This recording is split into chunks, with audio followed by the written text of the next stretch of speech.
आपका अपना channel India A1 news, जो रखे आपको A1। भरता एक नई परंपरा मोदी सरकार ने शुरू कर दी है।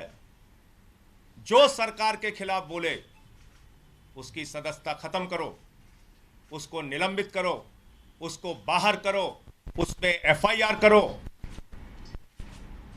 तो सीधे सीधे तानाशाही घोषित कर दो। क्यों लोकतंत्र का ड्रामा पीट रहे हो? और दुनिया की सबसे बड़ी अफवाह कंपनी भारतीय जनता पार्टी के गृह मंत्री ने कितना बड़ा झूठ बोला, और जिस झूठ के चक्कर में, माफ कीजिएगा, आप लोग भी कई बार फंस जाते हैं। क्या कह रहे हैं देश के गृह मंत्री देश के सदन में?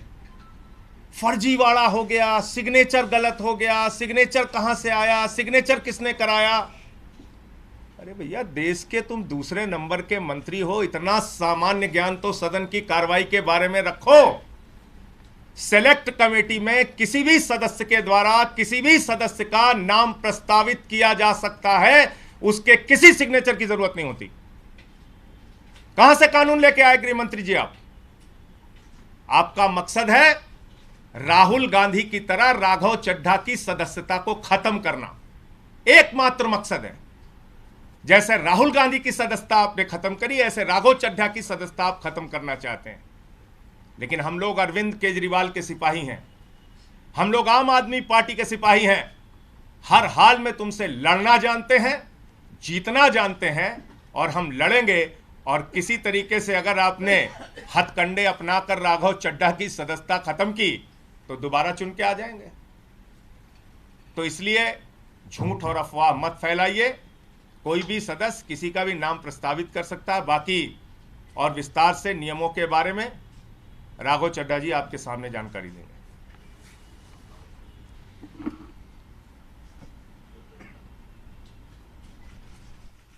बीजेपी का मूल मंत्र है, repeat a lie 1000 times and it becomes the truth. एक असत्य को, झूठ को 1000 बार बोलो और 1000 बाद वो सच्चाई में तब्दील हो जाएगा। इस मंत्र के तहत मेरे खिलाफ एक दुष्प्रचार और एक प्रोपेगेंडा शुरू किया गया कि न जाने कौन सा फर्जीवाड़ा हो गया, कौन से जाली दस्तखत हो गए, और इसी के चलते मुझे आज आपके सामने आना पड़ा दूध का दूध और पानी का पानी करने के लिए। अमूमन ये देखा जाता है जब भी किसी सदस्य के खिलाफ विशेषाधिकार समिति कोई कार्रवाई शुरू करती है, यानी कि कमिटी ऑफ प्रिविलेजेस कोई प्रोसीडिंग शुरू करती है, तो वो शख्स उस पर कोई सार्वजनिक बयान नहीं देता, कोई पब्लिक स्टेटमेंट नहीं देता है। लेकिन मेरे को मजबूरन आज भारतीय जनता पार्टी के झूठ का पर्दाफाश करने के लिए आपके सामने आना पड़ा, क्योंकि इतना दुष्प्रचार ये लोग कर रहे हैं। लेकिन मैं आज भी अपने बयान में ना कमिटी ऑफ प्रिविलेजेस के बारे में, ना ऑनरेबल चेयर के बारे में कोई भी बयान दूंगा। मैं सिर्फ रूल, पोजीशन और सच्चाई आपके सामने रखूंगा। पहली चीज तो यह है कि यह रूल बुक है जिसके हिसाब से राज्यसभा चलती है। यह रूल बुक, लाल किताब, इस पे लिखा है rules of procedure and conduct of business in the council of states. इस रूल बुक में जो लिखा है वो मैं आपको बताना चाहता हूं।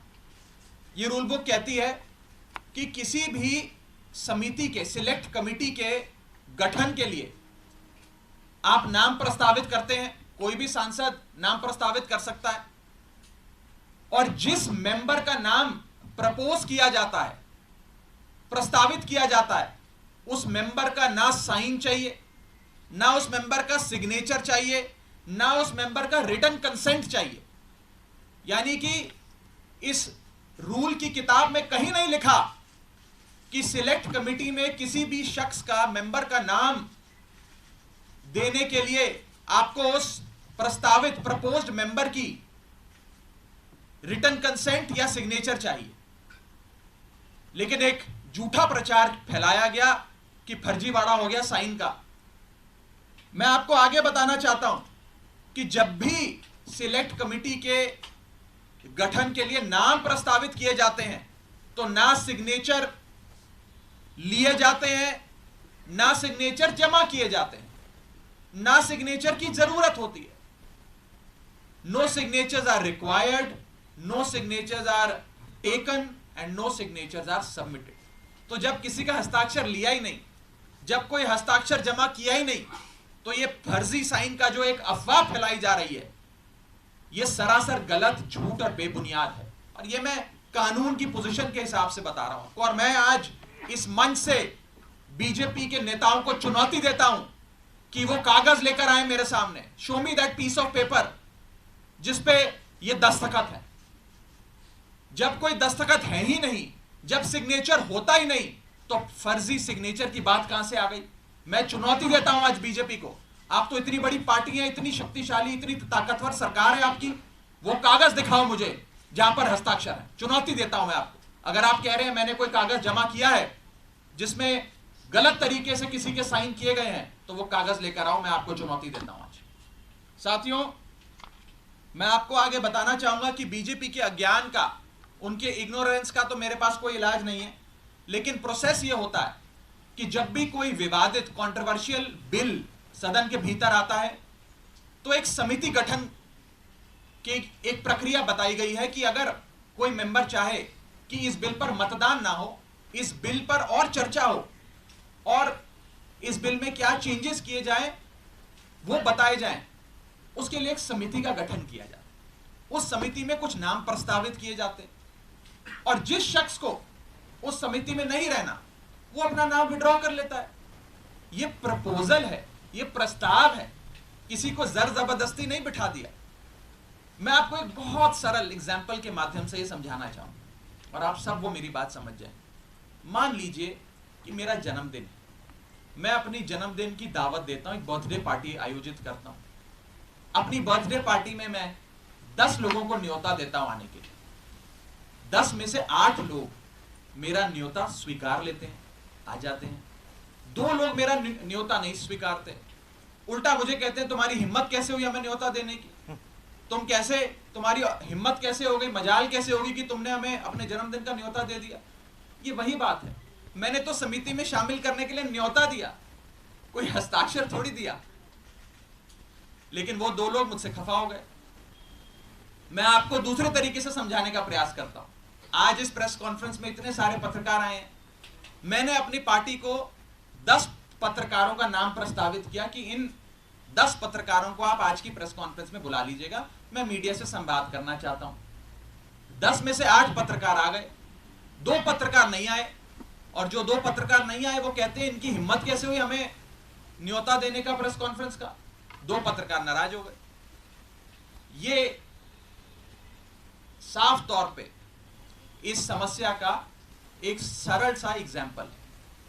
मैं ये बात रखना चाहता हूं कि जो मेरे खिलाफ कंप्लेंट्स दर्ज हुई, जिस मामले को कमिटी ऑफ प्रिविलेजेस को रेफर करा गया, उसका ये पार्लियामेंट्री बुलेटिन है, सरकारी डॉक्यूमेंट है। मैं आज बहुत सबूत लाया हूं दिखाने के लिए आप सबको, ताकि दूध का दूध और पानी का पानी हो जाए।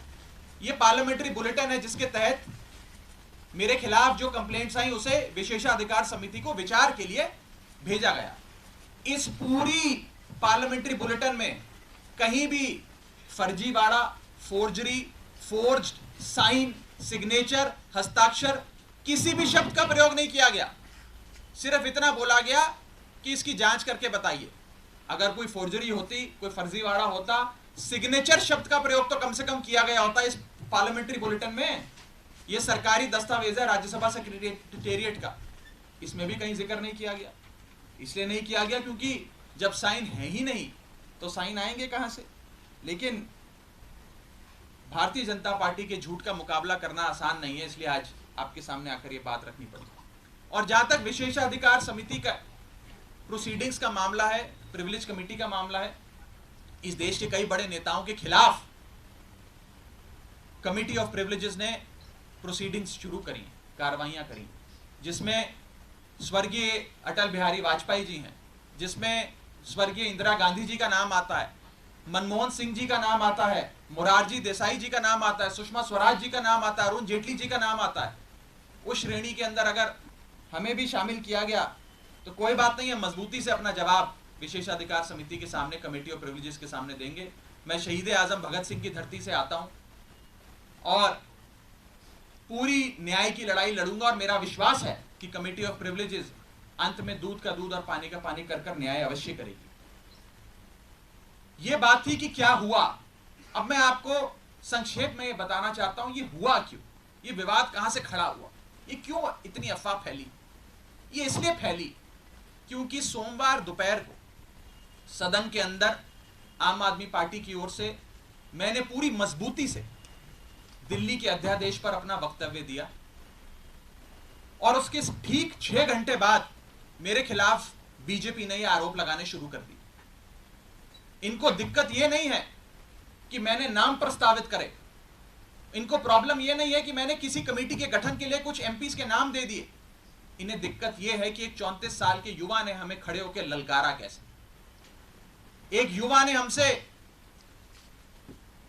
मजबूती से सवाल कैसे पूछे और कैसे इस सुपारी जितनी पार्टी, जैसा कि गृह मंत्री जी कहते हैं, इस सुपारी जितनी पार्टी के एक युवा सांसद ने दुनिया की सबसे बड़ी पार्टी के सबसे बड़े नेताओं से देश के सबसे बड़े सदन में खड़े होकर सवाल कैसे पूछे। इन्हें दर्द इस बात का है। हमने अपने वक्तव्य में बीजेपी के पुराने मैनिफेस्टो दिखाकर उनके डबल स्टैंडर्ड्स को एक्सपोज किया, दिल्ली वालों के लिए न्याय मांगा, यहां तक कि लाल कृष्ण अडवाणी जी और स्वर्गीय वाजपेयी जी के लिए न्याय मांगा।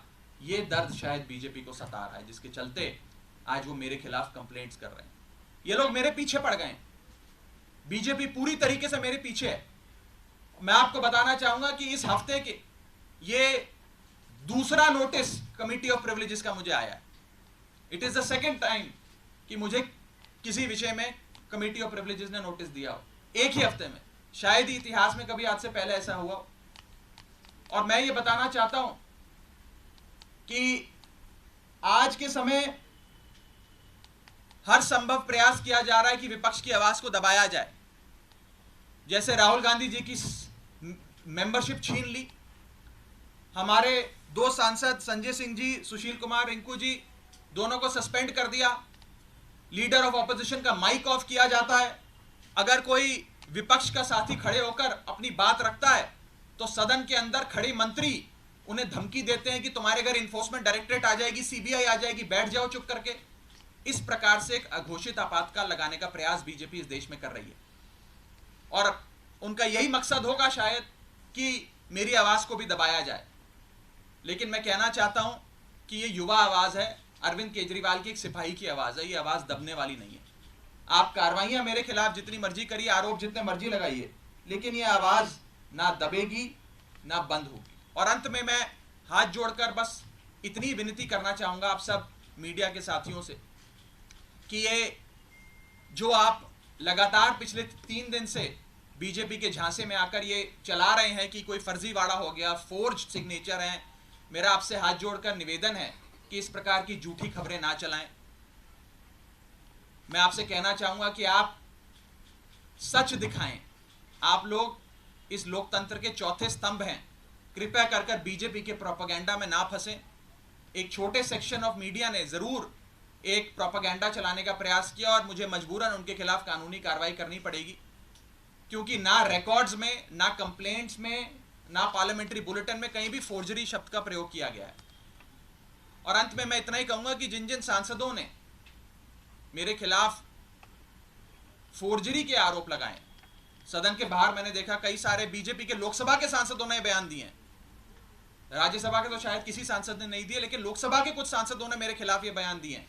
मुझे उनके खिलाफ भी मजबूरन कमेटी ऑफ प्रिविलेजेस में न्याय मांगने के लिए जाना पड़ेगा, उनके खिलाफ भी कंप्लेंट दर्ज करनी पड़ेगी और कोर्ट के बाहर भी, पार्लियामेंट के बाहर भी, न्यायपालिका में भी न्याय की गुहार लगानी पड़ेगी। और मैं हर संभव लड़ाई के लिए तैयार हूं। मैं बीजेपी से डरता नहीं और ना डरने वाला हूं। बहुत बहुत शुक्रिया। राघव, एक बात स्पष्ट कर दीजिए, आपने कहा 1 हफ्ते में दूसरी बार नोटिस आया, तो क्या आपको नोटिस मिल गया है? कल तक ये नहीं, अभी मुझे आज का जो विषय है इस विषय पर मुझे नोटिस नहीं मिला है। जब आएगा नोटिस तो मैं पूरी मजबूती से, इफेक्टिवली, कॉम्प्रिहेंसिवली उसका जवाब दूंगा। लेकिन पुराने वाले एक मसले पे मुझे एक नोटिस प्राप्त हुआ है, सोमवार को प्राप्त हुआ है और मैं उसका जवाब जरूर दूंगा। रूल बुक ये कहती है कि बातचीत करके भी कंसेंट लेना होता है कि आप देखिए, अपने मैं- सांसदों का नाम लिख रहे मैं- हैं, क्या रूल बुक मैं ऐसा बता कहती है? ये बता दीजिए। मैं इतना बस कहना चाहूँगा कि क्योंकि अब ये मामला विशेषाधिकार समिति के विचाराधीन है, इसकी निटी ग्रिटीज में जाकर किससे क्या बात हुई, किसने क्या कहा, मैं उस पर बिल्कुल कोई टिप्पणी नहीं करना चाहूँगा, क्योंकि ये उचित नहीं होता है। मैंने अपनी बात रखनी थी, आज मुझे मजबूरन, क्योंकि मेरी छवि खराब करने के लिए एज अ पार्लियामेंटेरियन, मेरी गुडविल, मेरी क्रेडिबिलिटी खराब करने के लिए एक प्रोपेगेंडा जो बीजेपी ने चलाया है, उसका जवाब देने के लिए आज मुझे सामने आना पड़ा, ताकि दूध का दूध और पानी का पानी हो जाए। और मैं खुली चुनौती देता हूँ। Gaga, one question. You referred to the rule book. Sasmit Patra of the BJT also referred to a rule book on the floor of the बिल्कुल House ठीक। saying सारे जवाब consent अब was not taken. सारे जवाब अब विशेषाधिकार समिति के सामने दिए गए। राहुल गांधी के भाषण के शब्द को हटा दिया अरे राहुल गांधी का पार्लियामेंट में राहुल गांधी के शब्द के भाषणों को